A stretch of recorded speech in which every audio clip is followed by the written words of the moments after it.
Seorang sahabat Sayyidina Jabir radhiyallahu anhu telah meriwayatkan bahawa Rasulullah sallallahu alaihi wasallam bersabda, 3 golongan manusia yang tidak akan diterima solatnya dan tidak terangkat amal kebajikannya ke langit adalah, ada 3 golongan tuan-tuan. Pertama, hamba sahaya yang melarikan diri dari tuannya sehingga dia kembali kepada tuannya dengan meletakkan tangannya memohon maaf. Yang ni zaman-zaman perhambaan. Sekarang ni dah tak ada dah. Tapi hukum hamba, seseorang hamba itu, dia tak boleh lari daripada tuan dia.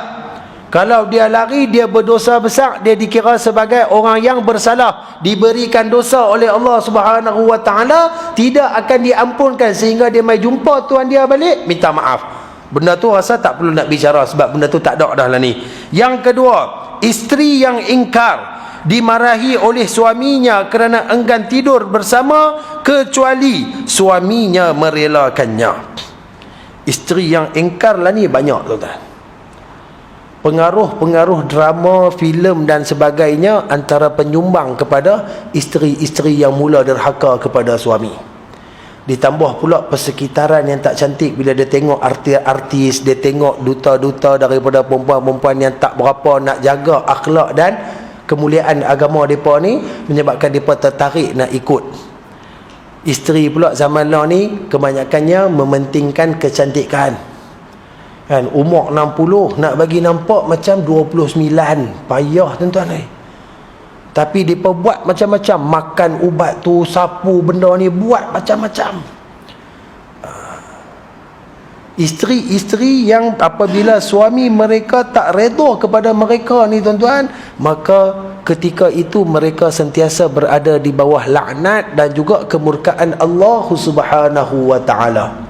Ini juga menjadi pendebatan kepada sebahagian daripada golongan hak asasi wanita. Pasal apa wanita ni tambah-tambah dalam Islam, bila kahwin dia kena ikut suami dia. Suami dia kata tak boleh, dia tak boleh. Walaupun benda tu dia teringin, dia nak buat juga. Tapi suami kata tak boleh, tak boleh. Pasal apa? Jangan cakap banyak lah. Bagi saya mudah ya. Benda ni ditetapkan oleh agama. Saya yakin tuan-tuan, tak ramai kot suami ni yang zalim. Kan? Ada benda yang dia bagi tu, dia berdasarkan fikiran rasional dia. Okey, benda ni boleh buat. Bang nak keluar sat pergi beli barang. Kalau suami kata, tak apalah kot, abang on the way nak balik dah, sekejap abang beli. Okay, ada sebab suami rasa tak mau susahkan isteri dia, dia nak beli. Dia kata, nak pergi beli barang, nak keluar sat pun tak boleh. Jangan duk marah. Kau orang isteri abang lah. Okey, boleh tak? Saya nak keluar juga. Duk rumah berapa hari dah tak keluar. Rasa bosan pula nak tengok sat kat luar. Abang elok-elok, takkan suami tak reti.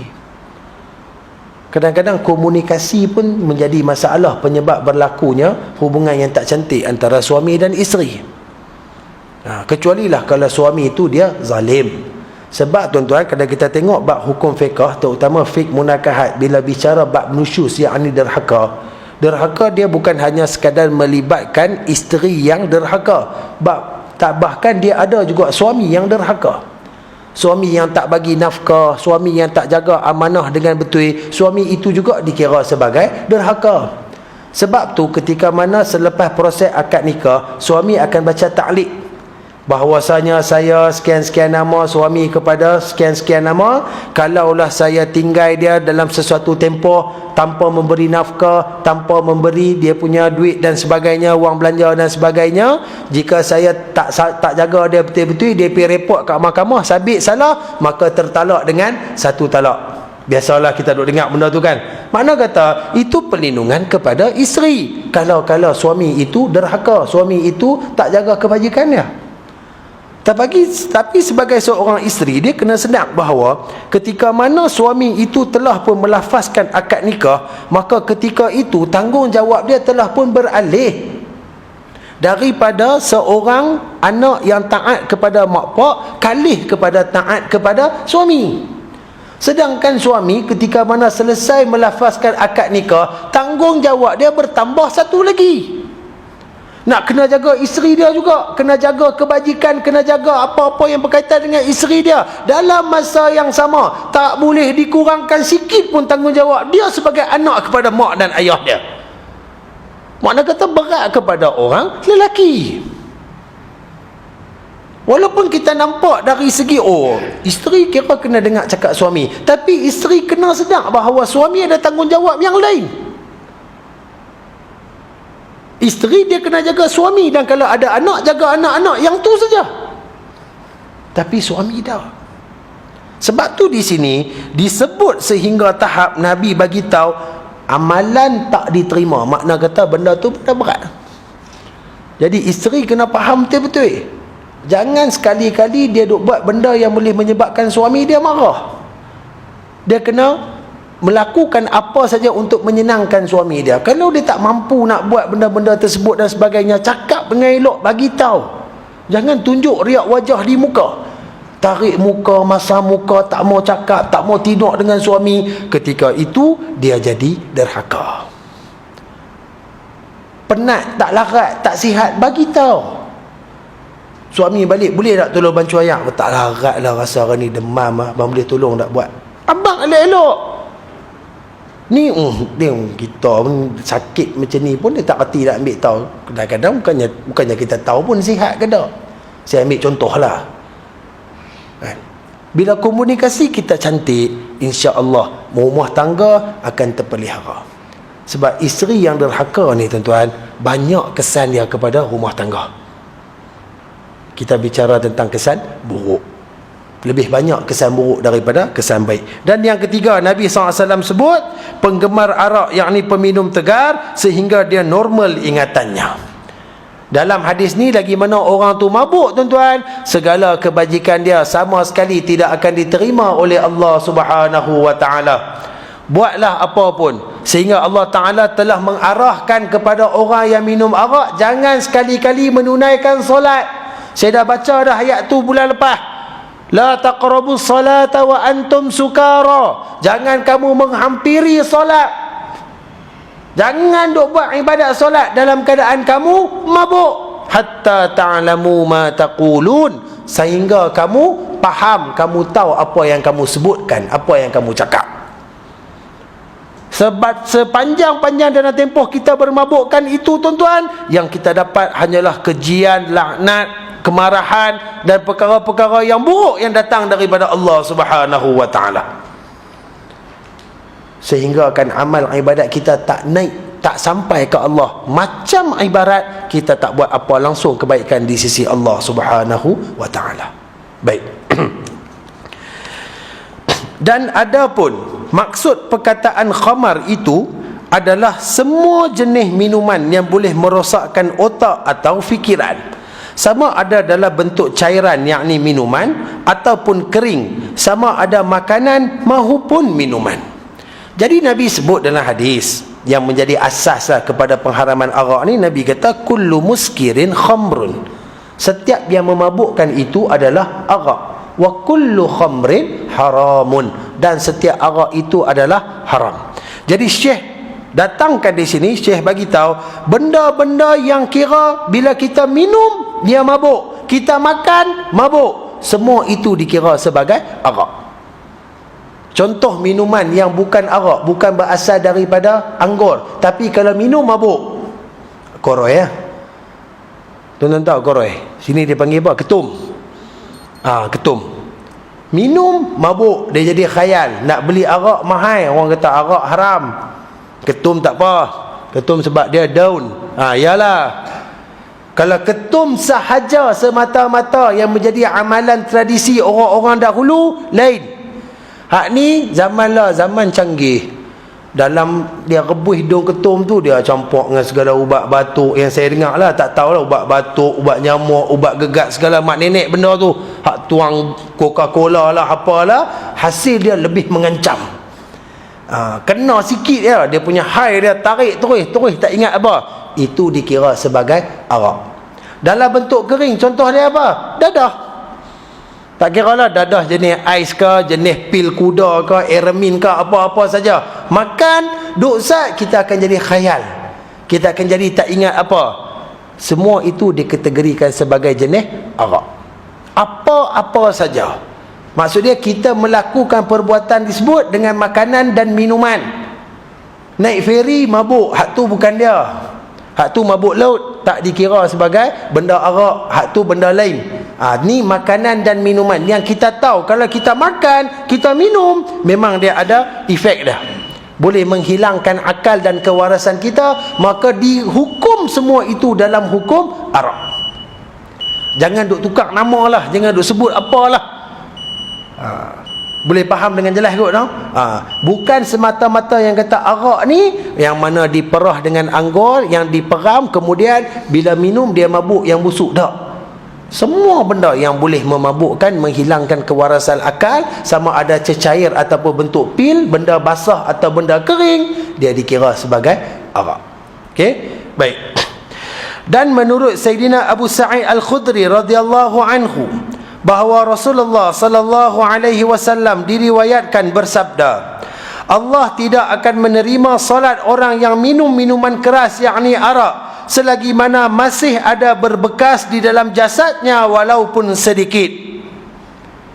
Saya pernah dengar tuan-tuan, kan, kita pernah dengar bahawa yang kata berbekasnya arak dalam diri ni, kalau kita minum, antaranya ibadat kita akan ditolak selama 40 hari. Dalam tempoh 40 hari kita buat ibadat tuan-tuan, seolah-olah kita tak pernah buat apa pun. Tapi jangan duk kata dah saya minum arak dah kata 40 hari, tak payah saya nak solat pula tunggu bulan 5. Ni pun dah ada hujung bulan 3 dah kan, dan nak campur pergi dengan 40 hari awal bulan 5. Time tu baru saya sembahyang. Hak tu jangan duk kira aku tu dikira lain pula. Nak habaq kata betapa hinanya arak sehingga Allah Taala punya tak suka, sampai amalan-amalan yang kalau kita kata macam tak ada kena mengena pun. Saya bukan sembahyang time mabuk, saya dah sedar dah. Saya sedekah tu time sedar, saya puasa time sedar, saya tak minum arak pun. Tapi nak kata hinanya arak, dia berkait rapat dengan semua benda lain. Sebab dia melibatkan akhlak. Orang yang minum arak ni, dia mempunyai salah satu akhlak yang buruk, akhlak yang keji, yang sangat dibenci oleh baginda Nabi SAW. Makna kata benda ni satu ancaman dan amaran ke Allah, daripada Allah kat kita. Nak habaq kata minum saja arak ni sekurang-kurang 40 hari. Betul ke 40 hari? Tengok bawah tu pula. Dan dalam riwayat yang lain dinyatakan, barang siapa yang minum minuman keras, Allah tidak akan menerima sesuatu kebaikan pun daripadanya. Tidak akan diterima ibadah solatnya selama 40 hari. Kemudian jika ia bertaubat, lalu ia kembali semula meminumnya, maka Allah Subhanahu wa taala berhak memberinya minuman dari kotoran darah atau nanah dari neraka Jahannam. Nah, kita dah jumpa riwayat yang mengatakan bahawa 40 hari amal kebajikan tak akan diterima oleh Allah Subhanahu wa taala kecuali orang yang bertaubat. Taubat ni kita kira macam mana tuan-tuan? Bila kita dah buat satu benda yang buruk tu, kita berhenti, kita bertaubat ke Allah, kita minta ke Allah bagi kekuatan tak buat dah benda tu, kita menyesal dengan apa kita buat dan kita takkan ulang. Kadang-kadang benda tu menjadi satu benda yang berat pada diri kita. Saya sendiri pun berat tuan-tuan. Walaupun kita faham agama, walaupun kita faham boleh tak boleh, halal haram, tapi kadang-kadang atas kesilapan kita, jangan salahkan orang lain. Jangan bagi alasan, oh ni saya dah berhenti dah, dia tu lah dia main ajak saya, dia belanja yang tu yang ni, dia bawa saya macam ni. Jangan salah orang lain. Kebaikan dan keburukan semuanya datang daripada perlakuan diri kita sendiri. Hari ni tuan-tuan main semayang ada orang suruh ke? Kat rumah ada orang duk pegang hutan ke? Maghrib dah hampir ke? Ada ke? Tak ada. Mana kata kita yang nak main. Dan di luar sana Pasipau ada lagi orang yang tak mau main. Bahkan yang tak semayang pun ada Pasipau. Mereka yang tak mau. Dan hari ni bila kita buat dosa maksiat, tuan-tuan, kita sedar benda tu, kita taubat ke Allah. Tapi lepas beberapa lama, keinginan tu pasti akan datang. Sebab apa? Sebab syaitan dia takkan biar kita duduk dalam keadaan selesa dan baik. Dia akan cuba. Oh, hang dulu hidup hang minum dengan duduk dengan minum arak ni, hang jadi seronok, hang jadi relax. Lah hang tak mau arak, hang hilang kawan-kawan, habis dah member-member baik hang semua hang dah tak jumpa dah. Syaitan akan hasut kita dengan pelbagai hasutan supaya kita buat balik. Dan untuk orang yang minum arak, dia taubat tapi dia kembali semula, Nabi sebut, maka Allah Subhanahu wa ta'ala berhak memberikannya minuman daripada kotoran darah atau nanah dari neraka Jahannam yang kita sebut sebagai tinatul khabal. Jadi bab taubat ni pun tuan-tuan, jangan main-main. Kita kena taubat sedaya yang mungkin untuk jauhkan diri kita daripada segala dosa dan maksiat kita kepada Allah Subhanahu wa ta'ala. Rasa saja kita duk rasa macam duk kena hasut tuan-tuan, rasa macam duk teringin nak buat balik benda yang kita tinggal itu tuan-tuan, istighfar menjadi amalan kita tuan-tuan. Saya pun duk cuba buat benda tu, rasa je nak buat balik benda-benda jahat yang pernah kita buat sebelum ni tuan-tuan. Istighfar banyak-banyak. Astaghfirullah, astaghfirullah, ya Allah ampun aku, ya Allah tolong, ya Allah bagi kekuatan, ya Allah. Minta direct ke Allah. Mungkin di sana ada ujian Allah Ta'ala nak tengok kita, mungkin, atau di sana ada hasutan syaitan yang memang nak melingkupkan kita.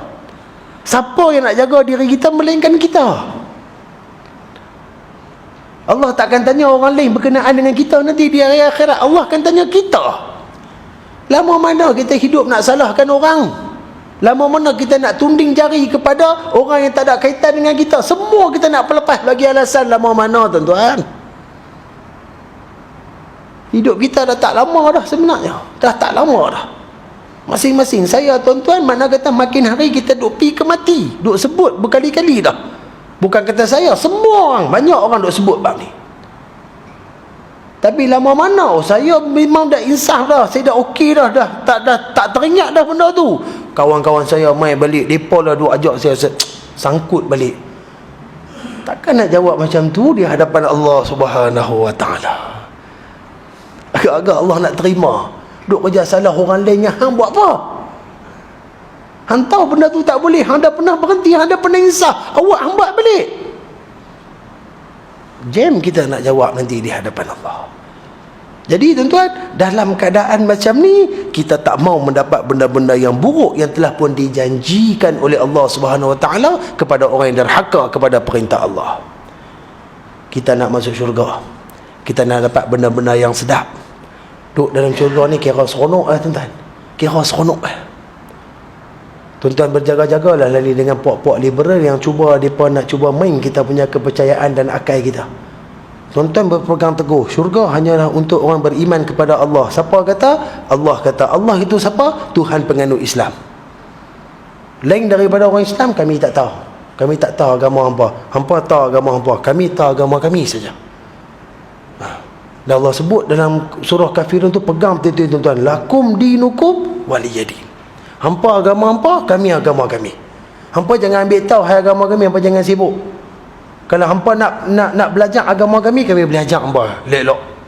Tapi setakat ni kami tak ada lagi teringin nak belajar pasal agama hampa. Dalam agama kami pun kami bukan tahu semua. Kan? Kadang-kadang benda yang tahu pun kami duk belajar buat, yang tak boleh pun kami duk buat. Kena cakap bagi cara elok. Tuan-tuan sendiri kena yakinkan hati kita benda tu.